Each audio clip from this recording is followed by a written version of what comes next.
હાલો ને કીડી બાઈની જાનમાં. શું એક કામ હતું, શું કામ હતું?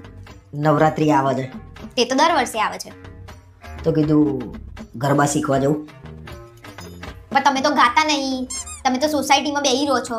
એટલે સોસાયટીમાં બેહી રહેવાનું, પણ ગાવા આ વખત કેવું કે ગરબા ક્લાસમાં શીખવું ને હા. તો પાર્ટી પ્લોટમાં ગાવા જવાનું. પણ તમે તો એવું કહેતા હતા કે પાર્ટી પ્લોટમાં ભીડ હોય એટલે મજા ના આવે, ત્યાં જવા આવવાનું ટાઈમ જતો રહે, એવું બધું તમે નતા કહેતા?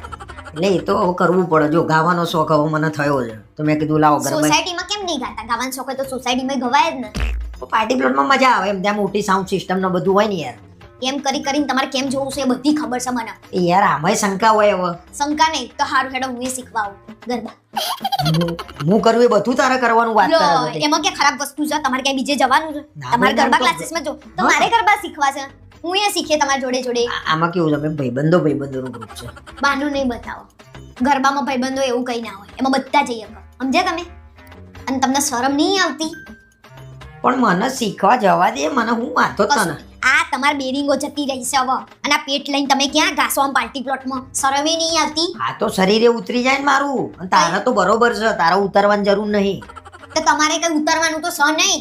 તમે તો ગરબાના નામે છે ને પછી ગરબા ગઈને પછી નાસ્તો કરો છો, ખબર નહીં તમને? જવું ગરબા શીખવા કે ના જવું? જવું જ મેં ના નહીં પાડી, પણ હું જોડે આવીશ. પણ એક જણના પૈસા ભરી દીધા છે મેં મારા. એટલે તમને કોને ભૂસીને ભરે? અરે મારા ભાઈબંધ કે યાર હેડ ના કે તો કારણ તમારા ભાઈબંધ જોડે જવો રહેજો, અહીંયા ઘરે ના આવતા સમજ્યા? તમે જાઓ તમારા ભાઈબંધ જોડે જ રહેજો, જાઓ. અહીંયા કોઈ નહીં, તમારા ભાઈબંધ તમારા બધું જ છે. તમારા ભાઈબંધ તમારી પત્ની છે, એને પૂછીને તમારે બધું કરવાનું. એ તમને હવે ખાવાનું હાલશે બનાવીને, હું નહીં આલું, સમજ્યા? જાઓ. સમજાય છે બધું, મને સમજાય શું સમજાય છે. છે? રોક ટોક બધું સમજાય છે મને. મેં તો રોકટોક કરી જ નહીં. મેં એમ કીધું કે મને લઈ જાઓ, હું એ ગરબા શીખું. પણ તમારે બીજું જ કંઈક કરવું છે, ગરબા શીખવા નહીં જાઓ, મને બધી ખબર છે. એ ખોટી વાત નહીં કરવાની. હવે જાઓ ને સાચી વાત કરવા જાઓ. ના પાડ દઉં ફોન કરીને એને. મને નહીં ખબર, મેં કીધું કરી હું એ જોડે આવીશ, હું એ શીખું. આપણો પાર્ટનરમાં ગરબા ના શીખાય જોડીમાં? વધારે મજા આવે. એવું ખોપરું થાય છે ને કે રાસ રમવું એમ. આ તો રમો, જાઓ રાસ રમો, બધું જ કરાય. કરો કામ કરો. હું પેલા આયા તા મને ઉલ્લુ બનાવવા. કોને બનાવતા હશે આવા યાર? મને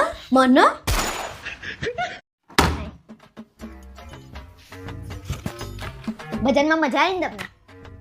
ભજનનું નામ ના લેતી હો, મારો બાટલો ફાટે છે અને ફરી જિંદગી મને ભજનમાં લઈ બી ના જતી. કેમ હવે શું થયું વળી પાછું? શું થયું કે છે? એ ભજન હતા? હાસ તો ઓહો, બોલિવૂડના ગીતો ઉપર તો બધા મંડ્યા હતા તમે લોકો. એ તો તાલ સેટ કરતા હતા. તમને શેના શું તાલ? ખબર પડે? શેના તાલ? તાલ સેટ કરતા હતા.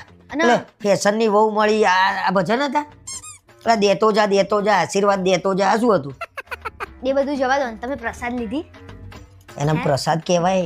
સમોસા વેચે છે પ્રસાદના બાને, પાર્ટીઓ કરે છે પાર્ટીઓ. ભાઈ એક તો ઉછળી વચ્ચેથી ચા મૂકો ને. તે તો ચા પીવાનું મગજ ફ્રેશ થાય, વધારે ભજન ગવાય. ખબર પડી તમને? તમારા ભજન નતા, મને એમ હતું કે હું ભજનમાં જઉં એને જોડે તો થોડું મગજ શાંત થાય. બગાડી નાખ્યું તમે લોકોએ તો. અને બીજી એક વસ્તુ ખબર પડી તમને? બાજુમાં આપણે રમીલાબેન નહીં, એમના છોકરાને બહુ પ્રેગ્નેન્ટ છે. કોને કીધું? આપણે ભજનમાં વાત ના થઈ? ભજનમાં બેન એટલે પેલી બધી ગુચુડ પૂચુડ મંડી હતી. ભજનમાં શાંતિથી અરે વાતો જ કરે છે નકરી બધી ભેગી થઈ. તો બધા ભેગા ક્યારે થઈ? ભજન થાય એટલે એમાં પેલી ભેગા ડોસીઓ તો ઘેર કામ થતું નહીં, પેલા ખંજરીઓ લઈ લે આમ. થઈ. એ તો ભક્તિમાં લીન થઈ ગયા હતા, તમને હું આ ખબર ઘરે પડે? ગજબ લીન થઈ ગયા હતા ભાઈ, જાણે સાક્ષાત ભગવાન લઈ જતા જોડે, એટલા લીન થઈ ગયા હતા. એ તો નાચે વળી. ધડ. એમાં પેલી કોણ હતી? પેલી માસ્ટર, પેલી ઢોલની માસ્ટર. આહા, પ્રોફેશનલ ઢોલી લાગતી હતી. તો પણ એમને તો ઢોલ વગાડવા જ રાખે છે, એ સારું વગાડે છે. સિંગરો બની જાય છે અને તું જોઉં તો એકદમ સુર હોય ને, એ બેસુરિયા અવાજમાં મંડે ને, જાણે અહીંયા વાગે અહીંયા. તમને તો કોઈ દિવસ લઈએ ના જવા, કેમના બોલ કરી રહ્યા છો? શરમે નહીં આવતી? પ્રસાદ ખા જા, સમોસા ખા. આ તે ખાવાના જ ને, અને પાછું ચમાણું આપી શકો. શરમાય નહીં આવતી. ભજનના નામે કીટો પાર્ટો કરો તમે લોકો. અમને લઈ ગઈ ને એ જ ખોટું. મારા નસીબ ફૂટી ગયા તો તમને લઈ ગઈ. મૂકો ને. ફરી હું આવું બી નહીં. તમે કોણ તો એ? મને તો મારો નાસ્તો એટલે પ્રસાદ કરી દેવા દો. હા, એ જઈને બોલી ગયા નાસ્તો જ છે. જાઓ ઉપડો હેડો. હા, પ્રસાદી નાસ્તા. પ્રસાદીમાં નાસ્તો સમોસા. નીકળો ને. લચ્છી બચ્છી રાખો, એ દાળ મને લઈ જજો.